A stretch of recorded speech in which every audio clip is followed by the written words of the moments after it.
dear Blooming students and friends, good morning to all of you. This is Suresh Bhardwaj with the figures of speech, pool C. Next figure of speech, that is interrogation. Interrogation प्रश्न करने का एक अलंकार है आपका. The figures of speech pool C interrogation है, प्रश्नवाचक प्रश्न करते हैं. तो questioning with primary auxiliary, primary auxiliary to be से टूटा और टू डू से टूटेगा, टू हैव से टूट रहा है. और इसको देखिए तो primary auxiliary is, am, are, was, were, do, does, did, has, have, height, ये प्राइमरी ऑक्सिलरी में आते हैं. ये लिंकिंग वर्ब का भी काम करेगा और हेल्पिंग वर्ब का भी काम कर रहा है. इसके बाद आता है आपका modal auxiliary, will, would, shall, should, may, might, can, could, must, ought to, and need, dare, used to. ये आपके मॉडल ऑक्सिलरी हैं, इनसे भी क्वेश्चन करते हैं और प्राइमरी ऑक्सिलरी से भी क्वेश्चन कर रहे हैं. किस लिए? एस नो रिस्पॉन्स जानने के लिए, हाँ या ना उत्तर पाने के लिए हम इनका प्रयोग करते हैं. ये आपका प्राइमरी ऑक्सिलरी की संख्या 11 है और मॉडल ऑक्सिलरी आपके 13 है. टोटल 24 है. ये ऑक्सिलरी वर्ब है, इनसे हम टोटल 24 है, इनसे हम क्वेश्चन करते हैं एस नो रिस्पॉन्स पाने के लिए, हाँ ना उत्तर में पाने के लिए. जैसे एक एग्जांपल बोल देते हैं, are you happy, are you happy, are से हमने क्वेश्चन कर दिया तो इसका आंसर आएगा यस आई एम हैप्पी, हाँ मैं खुश हूं. Or no, no I am not happy. तो यस नो रिस्पॉन्स पाने के लिए ये आप इनका प्रयोग करते हैं. ठीक है. इसके अलावा आप क्वेश्चन करते हैं, questioning with question word. Question word जितने भी प्रश्नसूचक शब्द हैं, व्हाट वस्तु के लिए, वेयर स्थान के लिए, व्हेन समय के लिए, व्हाई कारण के लिए, हु पर्सन के लिए व्यक्ति के लिए, हुम व्यक्ति के लिए पर्सन के लिए, हुज व्यक्ति के लिए, व्हिच वस्तु के लिए, हाउ मेथड तरीका के लिए, हाउ मेनी संख्या के लिए, हाउ मच मात्रा के लिए, हाउ लॉन्ग समय के लिए, सिंस हाउ लॉन्ग ये भी समय के लिए, फॉर हाउ लॉन्ग समय के लिए, सिंस व्हेन समय के लिए, सिंस हाउ लॉन्ग ये समय के लिए. ये आपके क्वेश्चनिंग वर्ड है, क्वेश्चनिंग विद क्वेश्चन वर्ड्स. ये क्वेश्चन वर्ड है, इनसे हम क्वेश्चन करते हैं. ठीक, राइट. तो इंटरोगेशन क्या है, जरा इसका रूल देख लीजिए, इसको समझने की कोशिश कर लीजिए. Interrogation refers to asking a question, एक प्रश्न पूछने के लिए इंटरोगेशन रेफर करता है. Not for the sake of getting an information, एक सूचना, an answer, not for sake of getting an answer, एक उत्तर पाने के लिए नहीं, उसके कल्याण के लिए नहीं, बल्कि ये आस्किंग क्वेश्चन. ठीक. और किस लिए? But to put a point, एक पॉइंट को रखने के लिए, मोर इफेक्टिवली, बहुत ही प्रभावशाली ढंग से उस पॉइंट को रखने के लिए हम क्वेश्चन करते हैं. आंसर के लिए नहीं, बल्कि क्या है, to put a point more effectively, effectively बड़ी प्रभावकारी ढंग से प्रश्न को रखने का ये क्या करता है, इशारा करता है. Means process of asking question, ये क्वेश्चन पूछने की प्रक्रिया है. टू गेट इंफॉर्मेशन, इंफॉर्मेशन पाने के लिए समटाइम्स हम क्वेश्चन का आंसर पाते हैं. कभी कभी कैसे? यूजिंग थ्रेट्स, हम थ्रेट्स धमकी देते हैं, वायलेंस हिंसा भी कर जाते हैं, रिक्वेस्ट भी करते हैं, निवेदन भी करते हैं, कभी कभी पॉजिटिव नेगेटिव मोटिवेशन भी हम दे देते हैं. किस लिए? यस नो में रिस्पॉन्स पाने के लिए. मॉरल अगला पॉइंट है, मॉरल सिस्टमेटिक क्वेश्चनिंग, और यह एक क्रमबद्ध ढंग से हम क्वेश्चनिंग करते हैं. तो ये रहा आपका इंट्रोगेशन अलंकार. अब हम दो चार उदाहरण से इसको दो चार उदाहरण देते हैं. अच्छा, ये जो है कुछ क्वेश्चन भी करते हैं. किस लिए? कि हम कुछ ड्रामेटिक इफेक्ट पैदा करने के लिए हम क्वेश्चन करते हैं. और जब हम ड्रामेटिक इफेक्ट करेंगे तो ये निश्चित है, थोड़ा और ऊंचे लेवल पर जाइए तो आप पाएंगे, आप ये तो क्या है, कि वो ये क्वेश्चनिंग हो रहा है, सिस्टमेटिक क्वेश्चनिंग हो रहा है, और वो फिर रिटोरिकल क्वेश्चनिंग होता है to produce dramatic effect. Dramatic effect पैदा करने के लिए, नाटकीय प्रभाव पैदा करने के लिए हम एक अलंकारिक क्वेश्चनिंग, अलंकारिक भाषा में क्वेश्चनिंग करते हैं, रिटोरिकल क्वेश्चनिंग करते हैं टू प्रोड्यूस ड्रामेटिक इफेक्ट। यह एक तरह, यह भी एक लिटरेरी डिवाइस है, और with a rhetorical force to make emphasis upon the statement। जो स्टेटमेंट है उस पर बल देने के लिए हम एक अलंकारिक बल का प्रयोग करते हैं, के साथ हम ये प्रयोग करते हैं क्वेश्चनिंग का या इंट्रोगेशन का। अब कुछ उदाहरण हम देख रहे हैं, जैसे कुछ एग्जांपल्स हम लेते हैं, एग्जांपल्स हियर। तो जैसे मान लीजिए, do you want to take your lunch, जैसे हम कहें do you want to take your lunch, take your lunch, क्या आप अपना लंच लेना चाहते हो, लंच, राइट, क्वेश्चन हो गया। तो इसका answer yes I want to get my lunch, या नो, नो से देखिए, no I don't want to take my lunch। तो to get yes no response, अभी हम बताए थे कि वो ऑक्सिलरी से, मॉडल या प्राइमरी ऑक्सिलरी से हम इसका प्रयोग करके यस नो रिस्पॉन्स लेते हैं। Have you been here before, have you been here before, have you been here before, क्या पहले आप यहाँ रहे हो क्या भाई। तो हियर यू सी, हैव से हमने ले लिया, हैव यू बीन, एंड इसी तरह से हम would, could, would you help me, would you help me, क्या मेरी सहायता करोगे, या इसी को कह सकते हैं could you help me, क्या मेरी मदद करोगे, क्या मेरी मदद करोगे, मदद कर सकोगे, would you help me, would you help me.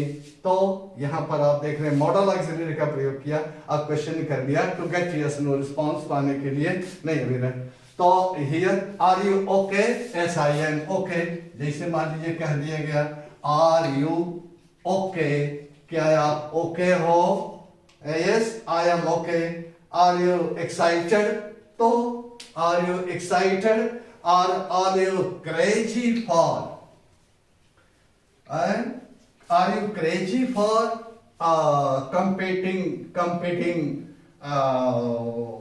exams, IAS exams or PCS exams, are you crazy for? So here now you may find so many means auxiliary helping verb, auxiliary primary, auxiliary modal, auxiliary, a total number of these 24 I have already just explained to you. तो उनसे हम question करते हैं yes no response पाने के लिए।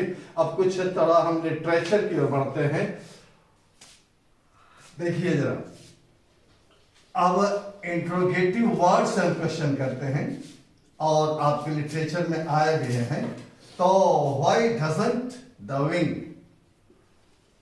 Why doesn't the wing, wing means पंख होता है। Why doesn't the wing of a building fly? Doesn't the wing of a building fly? Building fly। देखिए why से क्वेश्चन किया, यहाँ लिटरेरी फोर्स रिटोरिकल फोर्स इस एक्सप्रेशन में है। कैसे? Why doesn't the wing, wing means पंख या पंख, ऑफ विंग मीन्स पंख या पंख होता है चिड़िया का, ठीक है। लेकिन बिल्डिंग की भी एक भाग को हम विंग बोलते हैं। तो इसीलिए यह क्वेश्चन किया है कि why doesn't the wing of a building, एक बिल्डिंग की जो एक विंग है वो फ्लाई क्यों नहीं करती है। तो रिटोरिकल फोर्स इसमें प्रोड्यूस कर दिया, भाषा को कैसा थोड़ा इफेक्टिव बना दिया प्रयोग करके। यहां पर आप देख रहे हैं ह्यूमर का प्रयोग है, किसका? अलंकारिक भाषा में प्रयोग किया गया है। और यहां पर humour, humour means laughing with others, laugh yourself and try to make laugh others. अपने हंसिए और दूसरे को भी हंसाइए, तो गुण आ गया ह्यूमर का। ठीक है, am I an idiot? Next example, am I an idiot? मैं क्या एक मूर्ख हूं? Am I an idiot? मैं एक मूर्ख हूं। To fail for your lies, to fall for your lies, to fall for your lies, आपके झूठ के लिए। क्या मैं एक मूर्ख हूं? शिकार बनने के लिए मूर्ख हूं क्या? तो हियर इज द क्वेश्चन। और ये आपका क्या नाम है कि ऑक्सिलरी का प्रयोग कर दिया, ऑक्सिलरी वर्ब का प्रयोग कर दिया है। ठीक है, प्राइमरी ऑक्सिलरी का प्रयोग करके क्वेश्चन कर दिया। अब कुछ लिटरेचर से हम लेते हैं। I would like to quote some expressions from your literature. Literature से, साहित्य से कुछ हम कोट लेते हैं। जैसे O mighty Caesar, O mighty Caesar express कर रहा है, dost thou lie, dost thou lie, O mighty, dost thou lie so low. Now from William Shakespeare, ये विलियम शेक्सपियर की लाइन है। हियर यू सी शेक्सपियर की line है और यहां पर क्वेश्चन किया है। डस्ट पुरानी इंग्लिश है, डस्ट दाउ, तो यहां क्वेश्चन कर दिया। ओके, ये आपका प्राइमरी ऑक्सिलरी से क्वेश्चन किया शेक्सपियर ने, उसका वो एड्रेस कर रहा है। ओ माइटी सीजर, सॉरी यहां पर सीजर छूट गया है। Scissor, SAESAR,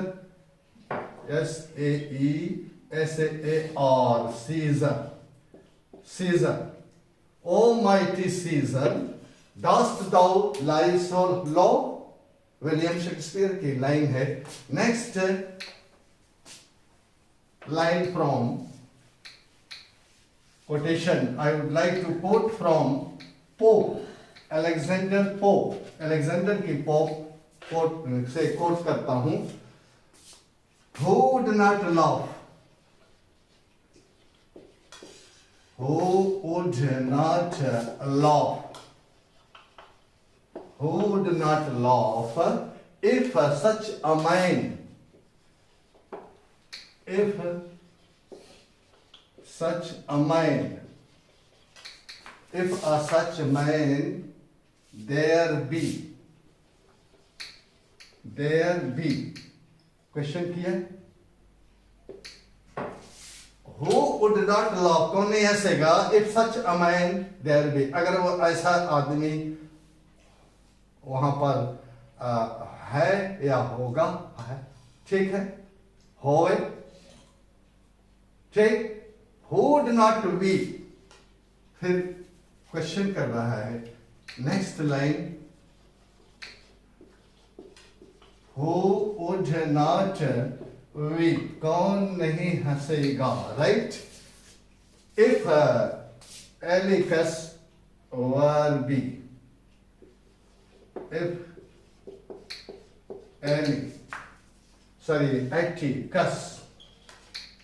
Atticus were be, देखिए थोड़ा रीनिंग सिस्टम आ गया, दोनों क्वेश्चन कर रहा है। There be were be, last में रीनिंग सिस्टम डेवलप हो गया है, एक तरह की आवाज है। देयर बी were be, थोड़ा सिमिलर साउंड वो जा रहा है, अरे रीनिंग सिस्टम इसका अच्छा हो रहा है। और यहाँ पर एक लिटरेचर है और अलेक्जेंडर पोप की ये पंक्ति है। क्लियर? तो here you find, now here it is literary device, that is interrogation has been used in this expression to create humor, wit, satire, etc. Now last example, एक और अंत में उदाहरण दे देते हैं, थोड़ा आप इसको सोचिएगा, डिबेट और डिस्कशन भी करिएगा. Okay dear. Now how many children have been born to you. जैसे कोई पूछता है हाउ मेनी चिल्ड्रन, कितने बच्चे, how many children have been born, have been born to you. आपको कितने बच्चे पैदा हुए हैं. ठीक है, लेकिन यहां पर थोड़ा स्पीकर या राइटर बाय चांस, चांस और फिर एक ऑप्शन दे रहा हूं आर चॉइस. अब यहां पर देखिए शब्दों का प्रयोग कर दिया है स्पीकर ने या राइटर ने. कितने बच्चे पैदा हुए बाय चांस, बाय चांस कितने बच्चे पैदा हुए, बाय चॉइस और कितने बच्चे चॉइस से पैदा हुए. तो हियर डियर यू फाइंड, यहां पर ड्रामेटिक इफेक्ट दिख रहा है, झलक रहा है. वो ड्रामेटिक इफेक्ट क्या है. ड्रामेटिक इफेक्ट मैंने आई टोल्ड यू अर्लियर, मैंने पहले बताया है कि ह्यूमर, सटायर, आयरनी, विट. यहां पर राइटर का विट भी दिखाई देता है. बाय चांस, बाय चॉइस, यहां पर विट दिखाई दे रहा है. और आयरनी में भी इसका प्रयोग कर सकते हैं. सटायर, तो ह्यूमर क्या है कि अपने आप को हंसो और दूसरे को हंसाओ. सटायर में अपने आप को तो लोग हंस लेते हैं, दूसरे को थोड़ा नीचा कर देते हैं, गिरा देते हैं. आयरनी को तो आप पूछिए मत है, वो बहुत कटु हो गया, कटु व्यंग हो गया. Okay dear, wish you all the best and greatest. Thanks a lot.